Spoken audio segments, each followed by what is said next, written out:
नहीं, बिल्कुल ये सही बात है, चाहे बहन बेटियों का विषय हो या फिर एक तरीके से विषय हो सामान्य लोगों का भी, जो इवनिंग वॉक वगैरह पे जाते थे या जो मॉर्निंग वॉक पे जाते थे, उनके साथ भी चैन स्नैचिंग होती थी, जी। धमकियां दे दी जाती थी और उसके साथ साथ किडनैपिंग हो जाया करती थी।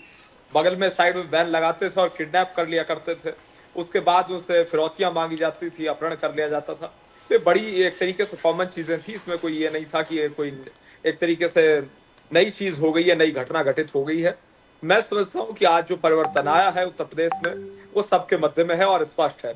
और बिहार प्रदेश की भी अगर बात कर ली जाए, बिहार में माफिया राज था, गुंडा राज था, अपराधीकरण था, और एक तरीके से अपराधियों को प्रोटेक्ट करने का काम एक पार्टी विशेष निश्चित रूप से करती थी, करती रही है, अब भी करती है।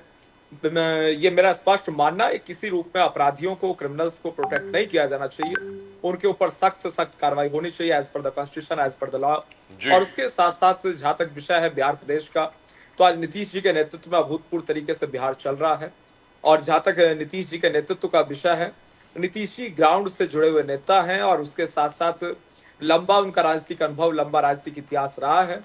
तो उस नाते मैं स्पष्ट रूप से आपके माध्यम से, नेशनल हाउस के माध्यम से कहना चाहूंगा, नीतीश जी का नेतृत्व पूर्ण रूप से एक तरीके से सफल रहा। गरीब पीड़ित शोषित वंचित के हित में फैसले लेने के लिए, किसानों के हित में फैसले लेने के लिए, जी। जी। युवाओं के हित में फैसले लेने के लिए, बेरोजगारी की समाप्ति के लिए, क्राइम को डिक्रीज करने के लिए, लॉ एंड ऑर्डर को मेंटेन करने के लिए, महिला सुरक्षा, नारी सशक्तिकरण के विषय में पूर्ण रूप से नीतीश जी का नेतृत्व इफेक्टिव रहा।